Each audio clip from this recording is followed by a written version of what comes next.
میرا تعلق ایک دیہات سے ہے اور مجھے اچھی طرح یاد ہے کہ والد گرامی مجھے انگلی سے لگا کر کے مسجد میں لے جایا کرتے تھے.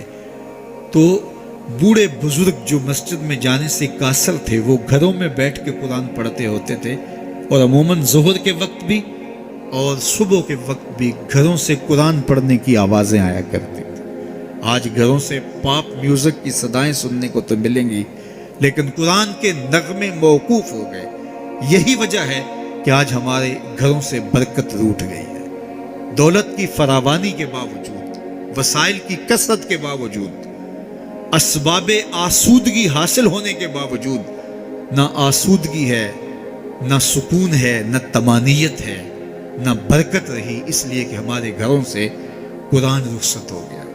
آج صبح اٹھ کے فیس بک کا چہرہ تو دیکھتے ہیں لیکن قرآن کا نقشہ نہیں دیکھا جاتا.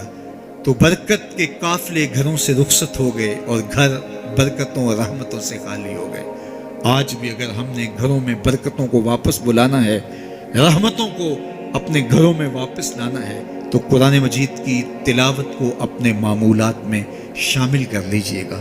پھر گھر میں آسیب کا سایہ نہیں ہوگا، ٹونا اور جادو نہیں ہوگا. پھر کسی بابر ملنگ کے پاس جا کر کے آپ کو اپنے مسائل نہیں بتانے پڑیں گے. آپ کے گھر میں قرآن ہے، سارے دکھوں کا علاج اسی مرشد کے پاس ہے.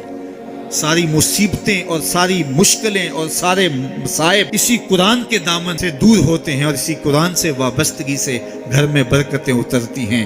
پھر آپ کو نہ آسیب، نہ جادو، نہ ٹونا اور نہ کسی نے کوئی بندش کی ہے، نہ کسی نے کوئی مسئلہ کیا ہے، کچھ نہیں ہوگا. آپ کے گھروں پہ رحمتوں کے سائے ہوں گے، اس لیے کہ آپ کے گھروں میں قرآن جب تلاوت ہوگی تو رحمتوں کے فرشتوں کا نزول ہوگا. تو جب رحمتوں کے فرشتے تمہارے گھر میں اتریں گے تو پھر کوئی مصیبت، کوئی پریشانی، کوئی بندش، کوئی دکھ آپ کے گھروں میں نہیں ہوگا.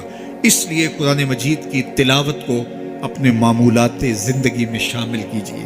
دیکھیے یہ رمضان المبارک کا مبارک مہینہ اکثر گھروں کے اندر قرآن مجید کی تلاوت کا معمول رہا اور جو دن باقی ہیں ان ایام میں تلاوت کلام مجید کا معمول باقی رہے گا.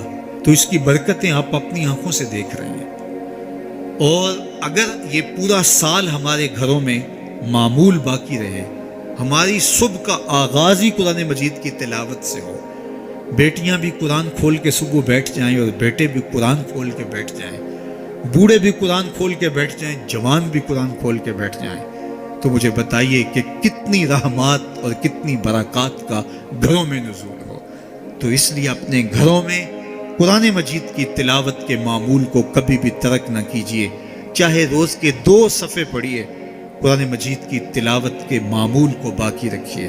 اور اگر اللہ آپ کو نصیب کرے تو اس کو مفہوم اور ترجمے کے ساتھ پڑھنے کی کوشش کیجیے تاکہ قرآن کا جو ہمارے نام پیغام ہے وہ بھی ہم سمجھ پائیں کہ قرآن ہمیں کیا بتا رہا ہے اور ہمیں کیا میسج دے رہا ہے، تاکہ ہماری زندگیاں اس پاکیزہ کتاب کی روشنی اور کتاب کے اجالوں میں بسر ہو. اور یہ کتاب اللہ کا تیسرا حق ہے کہ اس کو مفہوم و مطلب کے ساتھ سمجھنے کی کوشش کریں.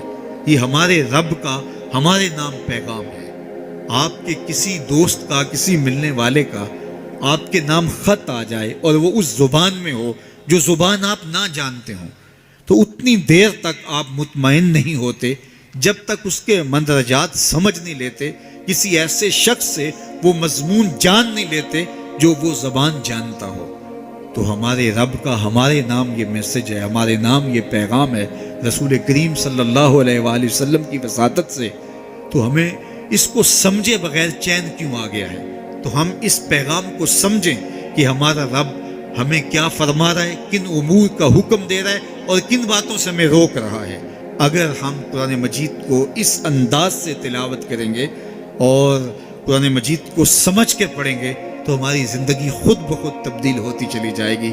یہ کتاب زندہ ہماری زندگی کے اندر اجالے اور روشنیاں ڈال دے گی اور ہمیں زندگی گزارنے کا راستہ دکھائے گی، چونکہ اس کے عجائبات کبھی بھی کم نہیں ہوئے.